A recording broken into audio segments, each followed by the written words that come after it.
Hello and welcome. Today we have the round 21 predictions. Last week was difficult to tip, this week's tougher. We begin with Melbourne Collingwood on Friday night. Both teams coming off victories in their last match. Collingwood amazingly win again, another game under 10 points. I've said that an end should have been put to this win streak weeks ago, and here we are with it still intact. Unbelievable.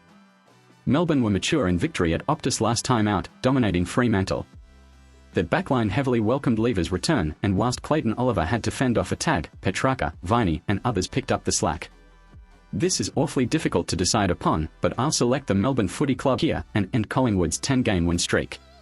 Collingwood haven't played a full game of footy for a long time, and I think surely this is the game they'll be punished. Next is Hawthorn Gold Coast in Launceston.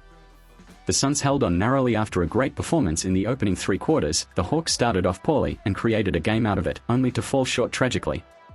Hawthorn are well renowned for a strong record at this venue, but the Suns are no pushovers. Maybe Achol continued his great season on the weekend, with Tuke Miller and Noah Anderson steadying the ship late when it got a little bit dicey. Hawthorn, I can't lie, I didn't watch, but this game presents as a similar opportunity to the previous match. I am going to tip the Suns. Some of the Hawks boys are sore off the weekend, and the Suns have stolen a few games going in as underdogs on away fixtures. They'll win the footy at the coalface, and everything else will flow off from there. Next game is GWS versus Essendon. GWS, I don't really think I need to talk much here, quite frankly, because they don't deserve it. They are god-awful, and they were consistently shit against Sydney. Sure, outplayed, but a 12-goal loss, with all the inclusions they were benefiting from. Not worth my time. Essendon on the other hand, mind you, were expected to win, but did so convincingly. Mason Redman has been an underrated backman this season, and he continued on with his performance at the weekend. Zach Merritt was an accumulator, and it was good to see a balanced and healthy scoring output from a variety of Essendon forwards. As much as GWS haven't been awful at their home ground this season, Essendon simply are coming off the back of a strong run of performances, and it'd be more a surprise if GWS won this game. Essendon will win. Another game with large implications for both sides is the Bulldogs-Fremantle game. Fremantle looked uncomfortable in the back half, unplanned going forward, and failing to find any hint of momentum against Melbourne, contrary to the corresponding fixture earlier in the year. The Bulldogs were excellent to open against Geelong, but fell behind very quickly and were dissected. This game is crucial, Fremantle for their double chance hopes and the Bulldogs to make finals. Both teams have been patchy recently, though the Bulldogs could be on the end of some good inclusions. Whilst Fremantle have stood up at times of adversity, the Dogs seem to benefit from some potential matchups and overall, genuine punch. I'm going to tip the Bulldogs. As much as they are inconsistent, this is a must-win, and one they will find a way. Next game at night is Geelong versus St Kilda. I'm going to go out on a limb and confidently say without hesitation Geelong get the job done here. They feel complete as a football team right now, with a little bit of everything, complementing one another perfectly. St Kilda, on the flip side, whilst winning a couple in a row, are playing probably the most uninspiring, unattractive, unconvincing football in the league right now. Geelong at home, we know what they are like. St Kilda for some reason are striking an impulse that makes me think a big story is brewing. Injury-hit team, backs against the wall, hostile ground, but still find a way. But I'm really scraping the bottom of the barrel, and the chances of that happening are minuscule. With that, Geelong win this fixture. Other fixture is a tough one as well. Port Adelaide's season is most likely over with their loss, whilst simultaneously Richmond's remains alive after they arose and beat Brisbane from the trenches. Richmond have found one in Noah Cumberland. In 5 games has hit the scoreboard pretty much at all times, though conversion's been an issue. That was the difference maker in his game, and how the game played out against Brisbane. They brought ferocity in the second half, relentless running in numbers, Shai Bolton running riot in the forward 50, and the crowd involvement was electric. They dug deep, and it's clear the experience they've garnered over the years went miles in their win on the weekend. Heck, 20-game players in that side have close game experience of 300-game players, given Richmond's involvement in so many of them. Port Adelaide seemed to be dominating the size they held over the Collingwood backline at times, but Collingwood got clear in the third quarter, and it was going to be a huge ask regardless. So close, yet so far, given Collingwood's success when a lead becomes narrow.